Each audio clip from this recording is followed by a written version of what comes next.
El mayordomo la anunció con la circunspección que correspondía a una mujer de su edad y su situación. Lord Carriage, la señorita Pamela Lockhart de la distinguida Academia de Institutrices está aquí. Carriage alzó la vista de las cuentas que tenía delante para observar con mirada crítica a la señora que entraba en su amplio estudio de paredes cubiertas de libros.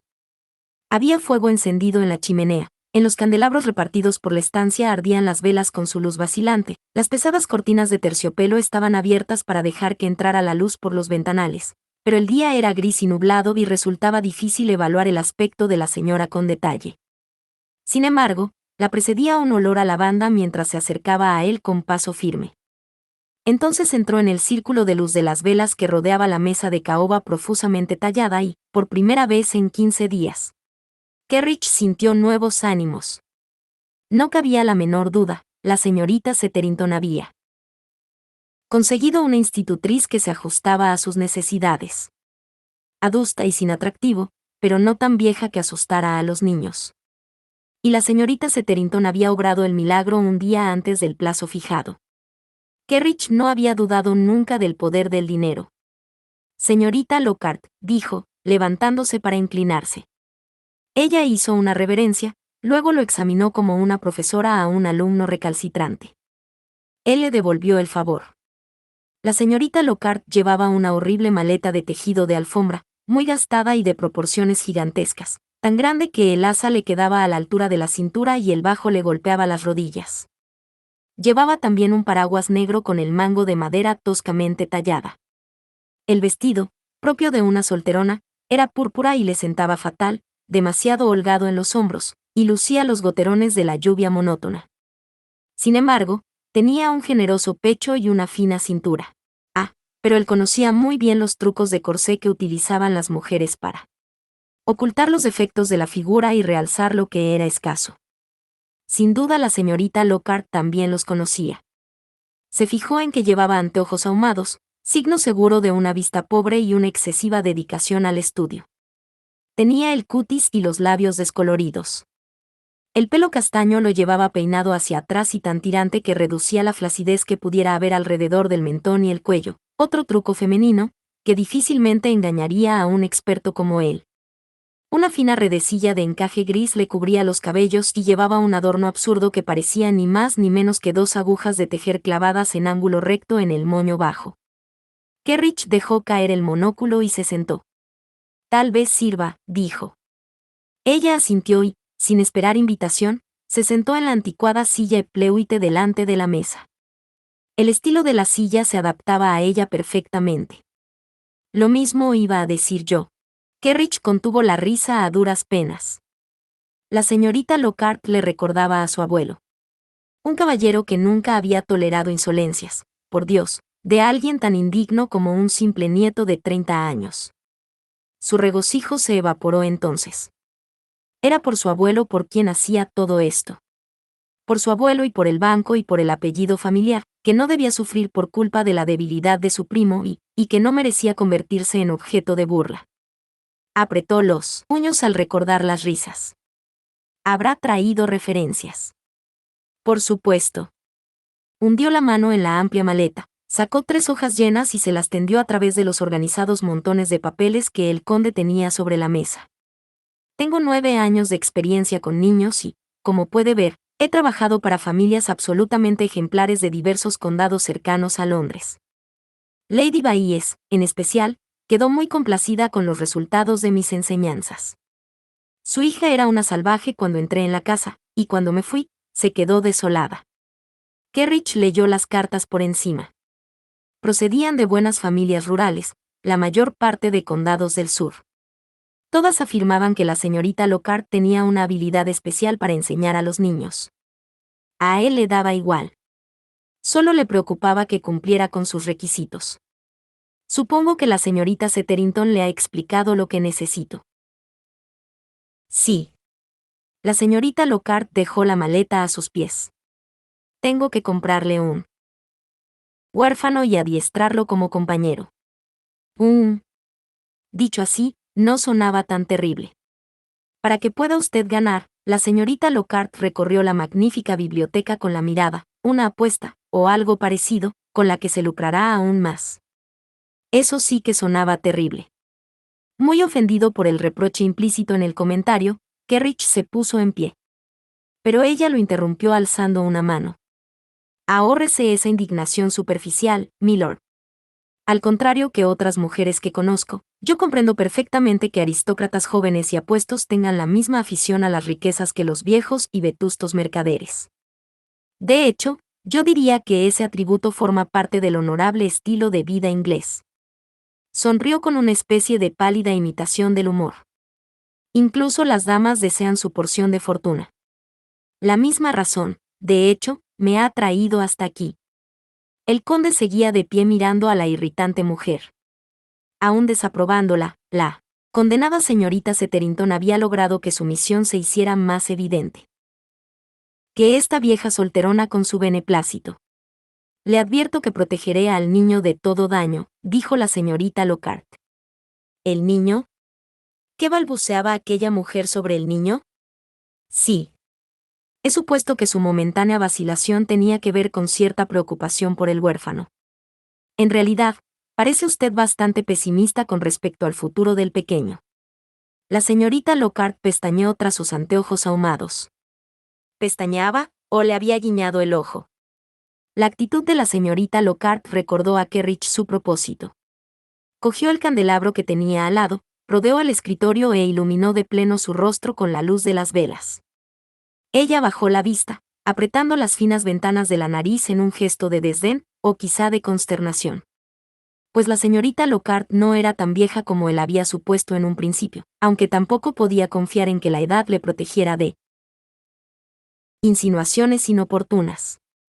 Su impresión inicial sobre la severidad de la institutriz se desvaneció, dejándole la idea de que se trataba simplemente de una mujer poco agraciada, solterona, y quizá desesperada por abandonar su soltería para caer en los primeros brazos masculinos que tuviera a su alcance.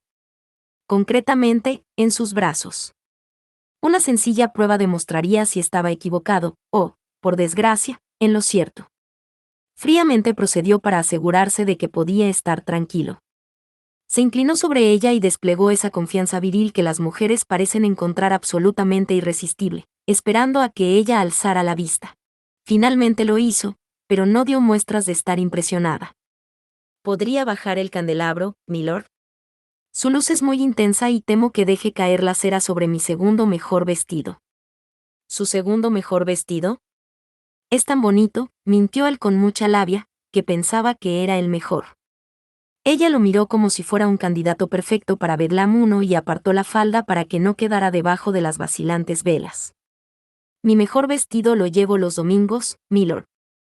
Cuando voy a la iglesia, como todas las mujeres cristianas.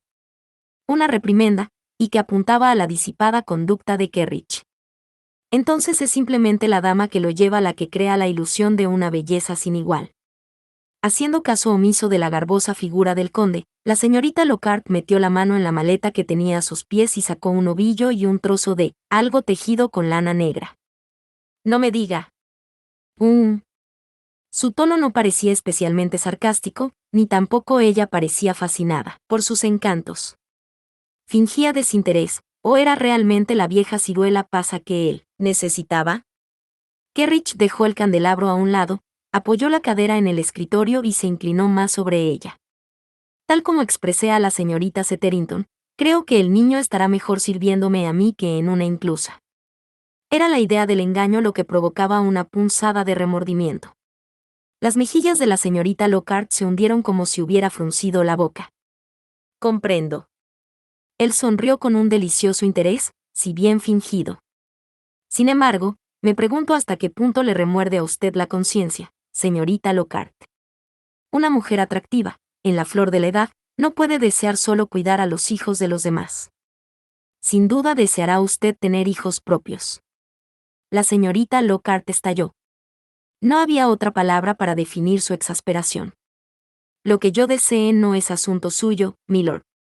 A usted solo debería interesarle mi carácter y mi capacidad. Bien. Se llevó la mano a la nuca, se sacó las largas agujas, ya peinado, las ensartó en la cosa tejida y, ante los ojos atónitos del conde, se puso a hacer calceta. La señorita Setterington me ha informado de su generosa oferta de salario. Sin embargo, me disculpará que no solo confirme la cantidad, sino que me preocupe por las disposiciones sobre mi alojamiento. Al conde le faltaron las palabras unos instantes preciosos. Así pues, la señorita Lockhart era una excéntrica, de esa clase de solteronas absurdas que Inglaterra producía en abundancia. Las agujas resonaban sin pausa al entrechocar. Cama y comida, por supuesto, Lord Carriage, y en una habitación decente y bien ventilada. Miró en torno, evaluando el estudio. Esta es una habitación agradable, con muchos adornos bonitos y, lo que es más importante, no noto ninguna corriente. La estancia es más grande de lo preciso, pero imagino que usted, igual que yo, detesta las habitaciones pequeñas. Las habitaciones pequeñas fomentan la mala salud, y una mujer sola ha de cuidar mucho su salud. Además, tendré una chimenea que no humee. Tendré medio día libre cada 15 días, sin excepciones. Exijo que se me permita asistir al servicio religioso todos los domingos, y llevar conmigo al niño, además. Creo que un corazón recto es necesario para una buena educación, y... Él la interrumpió por pura necesidad y para finalizar su prueba. Mi querida señorita Lockhart. Querida señorita Lockhart. Puso una mano sobre una de las de ella, deteniendo así el incesante movimiento de las agujas. Debe saber que no ha de preocuparse por el emplazamiento de su cuarto. Yo, personalmente, apruebo que su habitación no esté muy lejos de la mía. Ella miró la mano con frialdad y luego lo miró a él. Tras los anteojos ahumados, entornó los ojos de espesas pestañas. Perdón, ¿cómo dice? Esos detalles carecen de importancia. Tendrá todo cuanto desee, y estoy impaciente por trabajar, estrechamente, con usted en la educación del huérfano. Carriage movió las pestañas, que no desmerecían las de ella. Con mortífera precisión, la señorita Lockhart utilizó una aguja de tejer para darle un golpe en la mano, lo bastante fuerte como para que la retirara bruscamente y se la frotara. Luego alzó la aguja y traspasó con ella el moño que llevaba recogido en la nuca. Arrojó la labor inacabada al interior de su maleta y dijo con espantosa severidad: «Joven, aunque no doy crédito a mis oídos, le he entendido. Mi pulcritud tiene la culpa de que me asedien con atenciones masculinas, pero me niego a aceptar mi destino sin más. Por mucho que me regocijara con su generoso salario, debo rechazar sus atenciones y el empleo». Dios, era perfecta. Inmune al encanto de Kerrich, tan segura de sí misma, de su moralidad, por asombroso que pareciera, de su atractivo, que era imposible apartarla del camino recto. No, por favor, señorita Lockhart, ha dejado muy claros cuáles son sus principios. Le aseguro que nuestra relación será estrictamente laboral. Con la señorita Lockhart, Kerrich sabía que el huérfano aprendería, estaría atendido, y él estaría solo y a salvo en su cama. Ella lo observó con suspicacia. ¿Y mis exigencias con respecto al empleo? Todas serán satisfechas. ¿Será capaz de dominar sus impulsos animales? Él asintió con extraordinaria gravedad. Por difícil que me resulte, sí. Deseo expresar mi opinión, milord, aunque no he conocido nunca a ningún hombre lo bastante razonable para atender a razones. Oh, esto será genial. Adelante. Sería mejor que se casara. Todas las mujeres piensan lo mismo. Eso es precisamente lo que me dijo Su Majestad.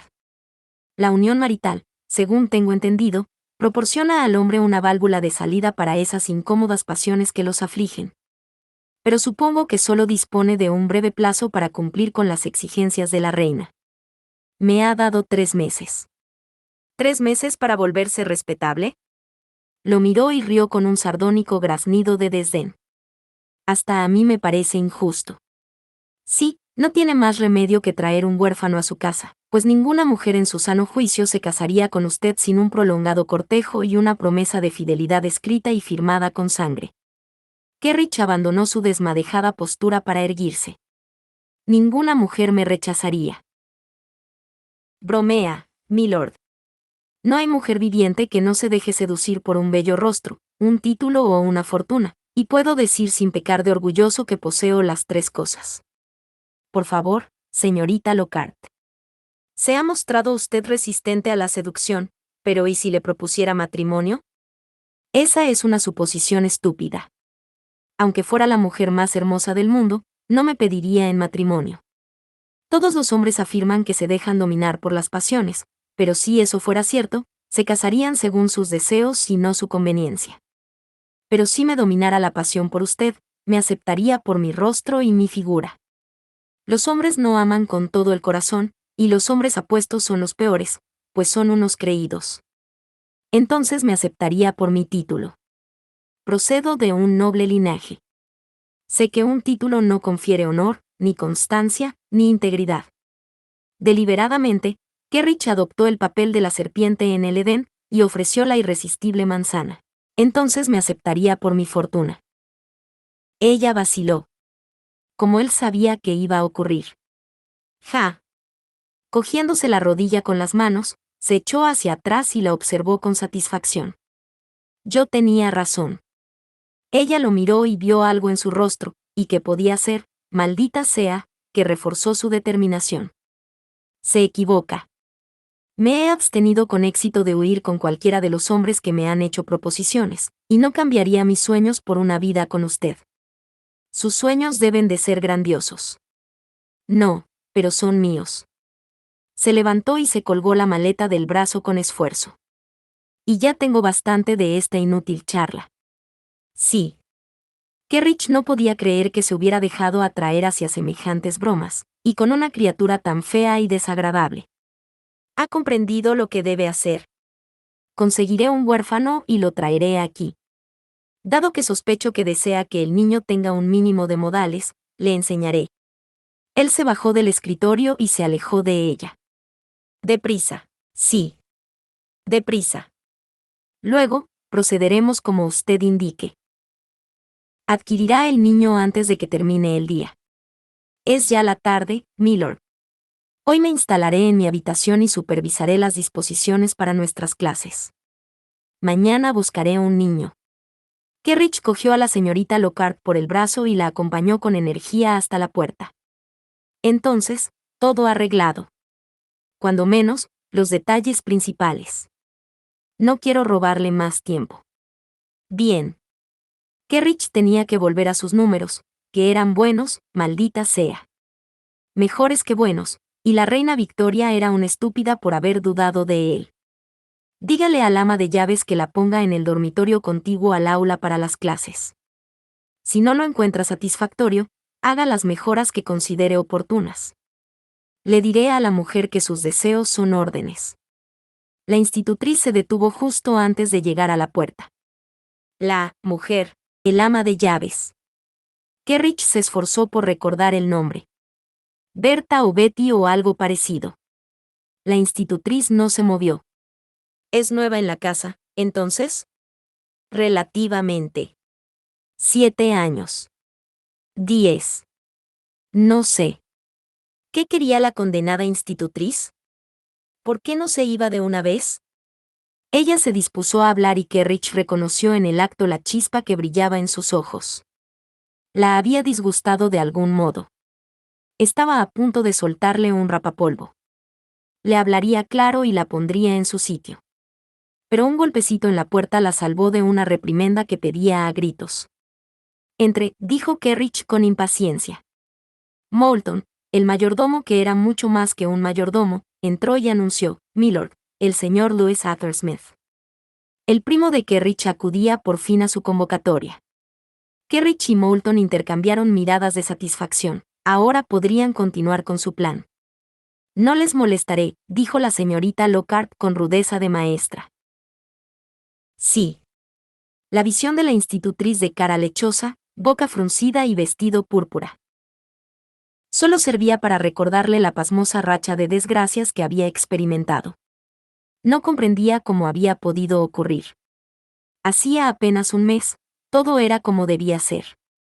Tenía su título, su fortuna, sus ingresos, su atractivo y su salud, una familia próspera, una amante en el lecho, debutantes con las que coquetear, el respeto y la buena voluntad de todas las personas distinguidas, el miedo de sus enemigos, todo era correcto en su mundo. Entonces su caballo favorito se había quedado cojo, la doncella principal se había presentado en su dormitorio completamente desnuda, su amante se había sentido agraviada y lo había dejado en un ataque de histerismo, había pasado por la catastrófica entrevista con la reina Victoria, se había escapado a Norfolk creyendo que allí, en medio de la paz y la belleza de su finca, idearía el modo de apaciguar a la reina y a su pomposo consorte. Pero allí había tenido que buscar cobijo durante una tormenta, y había encontrado aquel artilugio infernal en una choza abandonada. Ni siquiera sabía lo que era al principio. Y siendo el banquero, luego se había dado cuenta y al mismo tiempo había comprendido el peligro que corría. Por Dios, si los villanos lo pillaban allí. Había salido huyendo de la choza, había dado instrucciones para que no se acercara nadie de la finca por aquella zona, y se había ido al galope a la estación de ferrocarril. Una vez en Londres, se había presentado de inmediato a los funcionarios indicados para denunciar el delito y había exigido que tomaran medidas. Pero entonces había descubierto que no era tan fácil. Y eso era culpa de Louis. La señorita Lockhart y él se encontraron con el primo en el vestíbulo. Mayordomo nuevo, Kerrich. Louis observó a Moulton que se alejaba. Pensaba que no retirarías nunca al viejo M.C. Cucheon. Se ha ido a visitar a su hija, mintió Kerrich. Al reparar en la señorita Lockhart, Louis se inclinó, haciendo que los rubios cabellos le cayeran sobre la frente fruncida. Lo siento, señora, no la había visto. La señorita Lockhart hizo una reverencia y Kerrich se dijo amargamente que seguramente Louis merecería su aprobación. Kerrich y Louis tenían una edad parecida. Pero mientras Kerrich sabía sin engreimiento que estaba dotado de un gran atractivo, al ver a Louis nadie podía pensar de él más que era una buena persona. Que era un clérigo, quizá, o un profesor. En la familia Matigües, Louis se había quedado con toda la sinceridad, la resolución y la vehemencia. ¿Quién habría podido imaginar que esas mismas cualidades iban a conducirlo al desastre? Milord, ¿quién es este joven encantador? Preguntó la señorita Lockhart, con un deje de aprobación en su voz rotunda. Mi primo, el señor Louis Attersmith. Louis, esta es la institutriz. ¿La institutriz? Louis se había quedado atónito. La institutriz. Que Louis pensara lo que le diera la gana. Pero la mujer señaló a Kerrich con su paraguas como una maestra leyéndole la cartilla a un alumno. Lord Kerrich, ¿cómo me llamo? ¿Qué? ¿Qué? La miró fijamente. El rostro de la señorita Lockhart estaba cuarteado por las luces y las sombras del vestíbulo. Parecía casi amenazadora y, para asombro de Kerrich, sus rasgos traslucían un asomo de belleza. La examinó con mayor detenimiento. Una belleza marchita. Es la señorita Lockhart. ¿Por qué? No vuelva a olvidar mi nombre, ordenó ella, pronunciando las palabras con gran claridad. Él la miró asombrado mientras ella volvía a hacer una reverencia a Louis. Louis sonrió al devolverle el saludo una vez más, pecando de demasiado entusiasmo. Estoy impaciente por volver a verla, señorita Lockhart. Cualquier mujer que se atreve a leerle la cartilla a mi primo ha de ser una persona formidable. La señorita Lockhart se infló un poco. No había otra palabra para describir su actitud, y de no ser por el lío enorme en que se había convertido su vida, Kerrich habría despachado a aquella mujer antes de que la farsa diera comienzo en serio. Pero sabía muy bien que sería prácticamente imposible encontrar a otra institutriz de la edad y el carácter adecuados, de modo que apretó los dientes al ver que la señorita Lockhart aprobaba a Louis.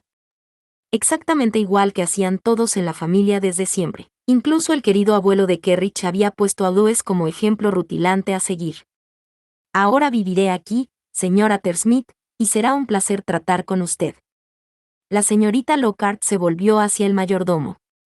Señor Moulton, deseo ver al ama de llaves. Ahora mismo. Y se alejó con paso firme en pos del mayordomo. Es un bicho raro. Louis volvió su atención hacia su primo. Pero no más raro que tú.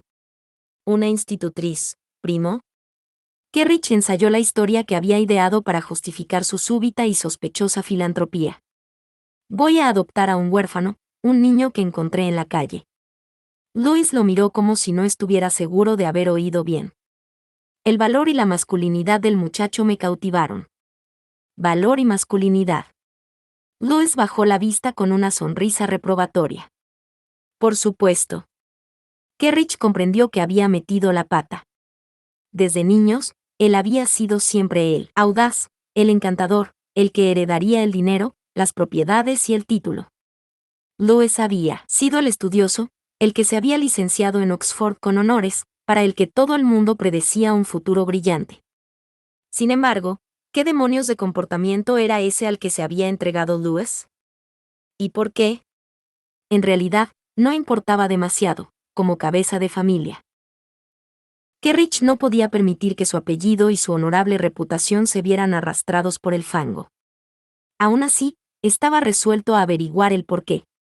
De modo que, con una consideración que se contradecía totalmente con lo que en realidad sentía por el cabeza de chorlito de su primo, le guió hasta el cómodo conjunto de butacas que había alrededor de la chimenea. «Siéntate, Louis». Louis se sentó lentamente en una butaca, con una expresión cautelosa en sus azules ojos. Y de culpabilidad. Maldita sí. Como no se había dado cuenta antes, se dijo Kerrich. Se respondió él mismo que hacía meses que no veía a Louis. Dios sabía que no lo había echado de menos, y no se le había ocurrido que tuviera que indagar en las actividades de su primo. Louis era hijo de un vicario, por amor de Dios, se suponía que tenía un honorable empleo al servicio de Lord de Swern, preparando a su heredero para entrar en Oxford, no que estaba implicado en actividades delictivas. Cuando Kerrich pensaba en ello, le entraban ganas de sacudir a Louis hasta hacerle entrar en razón, y enviarlo luego de vuelta a la finca familiar de Norfolk donde el abuelo sacudiría a Louis hasta que olvidara su locura. Pero alguien tenía que averiguar los detalles de los delitos de Louis, enterarse de los nombres de sus cómplices y, lo que era más importante, del cerebro criminal, y ocuparse de todo el asunto. Ese alguien era Kerrich.